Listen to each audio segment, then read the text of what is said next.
आपने ऑब्वियसली ज़िक्र किया सेल्फ डेप्रिकेटिंग एंड खुद पे हँसने के लिए करेज चाहिए होता है और मेरा ऐसा मानना है कि उसी में सबसे जेन्युइन ह्यूमर आता है।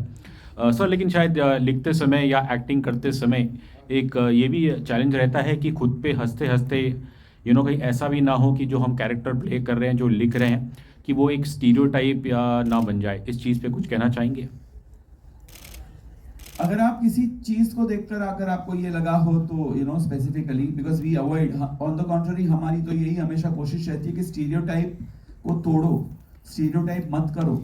और अगर आपको एक रेफरेंस देना है तो आपको एक इंडिविजुअल पर्सन बोलो जो फिक्टिशियस हो, ताकि किसी को ना लगे कि यार मुझे स्टीरियोटाइप कर दिया। और स्टीरियोटाइप के तो हमारी तो सोच ही स्टीरियोटाइप पे, आप हमारा कोई भी काम देख लो स्टीरियोटाइप के खिलाफ होता है, हमेशा उसके खिलाफ होता है। कि मतलब आप देख लो कि स्टीरियोटाइप मैं बताऊं आपको, देवरानी जेठानी, तो देवरानी जेठानी में अक्सर क्या दिखाया जाता है, जो हमको सिखाया गया है पहले के सिनेमा से, टेलीविजन की तो मैं बात ही नहीं कर रहा हूँ, टेलीविजन तो वही किया जो पुरानी सिनेमा सिखाती थी, तो वही सिखाती थी कि एक दूसरे की जो है बुराई करना, एक दूसरे से जो जेलस होना। हमने क्या दिखाया कि हंसा भोली है, ये शानी है, लेकिन ये हंसा को कभी फायदा नहीं उठाती।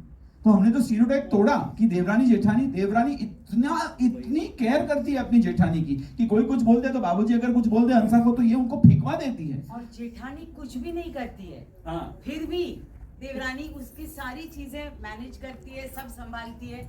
और आई डोंट थिंक ऐसा कहीं भी किसी भी घर में नहीं होता जो हम लोग दिखाते हैं। और आतिश सही कह रहे हैं कि वाकई एक भी स्टीरियोटाइप नहीं है। जिस टाइम पे टेलीविजन में हस्बैंड वाइफ की एक्स्ट्रा मैरिटल अफेयर्स की बात होती थी, हमने प्रफुल्ल हंसा बनाए जो सिर्फ एक दूसरे के लिए सोचते हैं, एक दूसरे के प्यार में रहते हैं, वो और कुछ सोच ही नहीं पाते। That's absolutely not, we were against the stereotype of having these extra marital affairs. आज भी। और दूसरी एक बात कि बाबूजी और प्रफुल्ल का अगर रिश्ता ले ले, ये हिमांशु इस घर की बहू का भाई है, वो इधर ही रहता है। कितना बड़ा स्टीरियोटाइप तोड़ा हमारे। इधर नहीं रहता है वो, बाबूजी को कई चारों जगह फेंकते रहता है। स्टीरियोटाइप क्या भी करते हैं। वो तो हमने, you should speak on it. Stereotype क्या होता है, बहन के घर का पानी, अरे भाई क्यों बहन के घर का पानी नहीं पी सकते, कौन बोला, काय को आप जो है उस तरह से ऐसा ही अब खुद ही जता रहे हो कि हमने तो बड़ा एहसान, आपने तो बड़ा एहसान किया है हमारी बहन को, अपने काय को कोई एहसान नहीं किया है। जैसे हमारी बहन है वैसे आपका बेटा है, तो उसके घर में जाके अगर वो हमारे घर पे आकर के मेहमान नवाजी का जो है फायदा उठा सकते हैं और दामादगिरी दिखा सकते हैं, तो फिर वो सालागिरी क्यों नहीं दिखाएगा। स्टीरियोटाइप तो तोड़ा।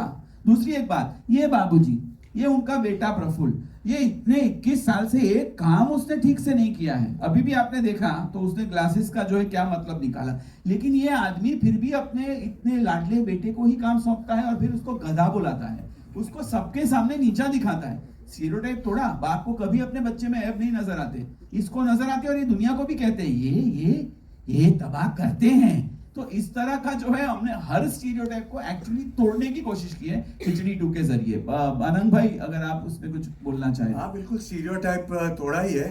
हिमांशु मेरे घर में आके, तुलसीदास पारेख के घर में आके रहता है, वी वेलकम हिम। ऐसा नहीं वो इंसल्ट भी करता है, हमारी तू मैं भी होती है, मगर फिर भी बड़े प्यार से हम एक दूसरे के साथ मिलते हैं, बातचीत करते रहते हैं। और प्रफुल्ल तो मेरा प्यारा बेटा है, ये निकम्मा है, गधा भी बोलता हूँ, सब कुछ करता हूँ, सबके सामने इंसल्ट भी करता हूँ, पर काम भी उसी से करने को कहता हूँ। वो काम करे या ना करे, और काम करने को तो उसी को कहता हूँ। नॉर्मली ऐसा होता नहीं है, इनकेपेबल बेटा अगर हो तो फिर उसको अवॉइड ही करेंगे लाइफ में या फैमिली में, मगर ये इनकेपेबल एट अ लेवल है, मगर काम इसी से करवाता हूँ। तो ये जो स्टीरियोटाइप बिल्कुल नहीं रहा, तो स्टीरियोटाइप हमारी फिल्म में है ही नहीं।